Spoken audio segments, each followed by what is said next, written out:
Assalamualaikum warahmatullahi wabarakatuh. Saya Dela Adinda dengan NIM 20110241301 dari kelas 3G. Di sini saya akan meresum mata kuliah Dasar Ilmu Gizi pertemuan 14. Penilaian status gizi tidak langsung. Penilaian status gizi secara tidak langsung dapat dilakukan dengan cara 1. Survei konsumsi makanan. Metode penentuan status gizi secara tidak langsung dengan melihat jumlah serta jenis dari zat gizi yang dikonsumsi. Digunakan pada individu, keluarga, hingga masyarakat. Survei yang dilakukan dapat mengidentifikasi kelebihan dan kekurangan zat gizi.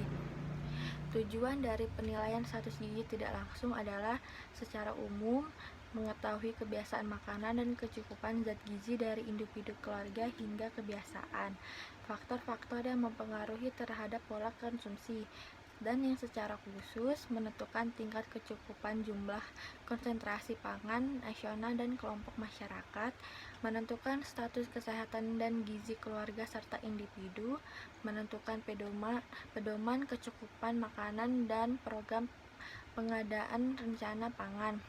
Dan cara yang kedua adalah metode pengukuran. Dengan tingkat nasional itu menghitung tingkat konsumsi masyarakat dan perkiraan kecukupan persediaan makanan secara nasional sesuai AKG.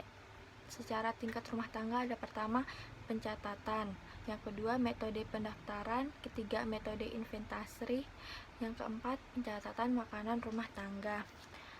Tingkat individu, rekal 24 jam, estimated food record, food weighting, dietary history, dan food frequency. Cara yang ketiga, statistik vital. Menganalisis data beberapa statistik kesehatan, angka kematian berdasarkan umur, angka kesakitan dan kematian akibat penyebab tertentu, dan data yang terkait dengan gizi. Penggunaan lebih dari bahan pertimbangan dari bahan indikator tidak langsung dalam pengukuran status gizi masyarakat. 1. Angka kematian berdasarkan umur 2-5 tahun, 1-4 tahun, 13-24 bulan. Data yang dipertimbangkan ada 1. Analisis laporan kematian dan kelahiran, yang kedua perhitungan hasil sensus, yang ketiga pendataan.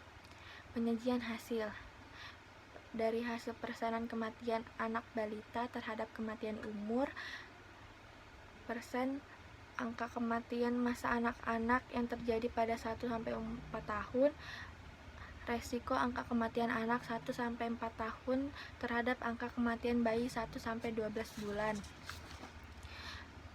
Menginterpretasikan data-data yang perlu dipertimbangkan.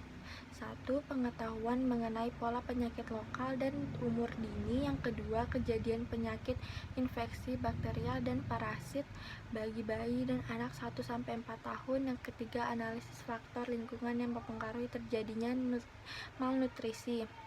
Dan cara yang keempat adalah statistik layanan kesehatan.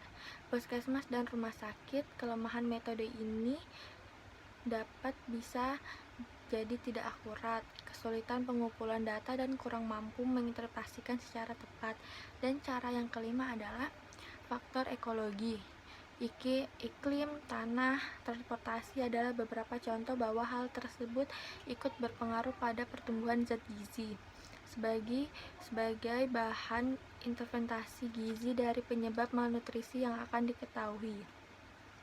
Pengukuran faktor teknologi. Yang pertama, keadaan infeksi, yang kedua konsumsi makanan, yang ketiga budaya, yang keempat sosek, yang kelima produksi pangan, dan yang terakhir pelayanan kesehatan dan pangan.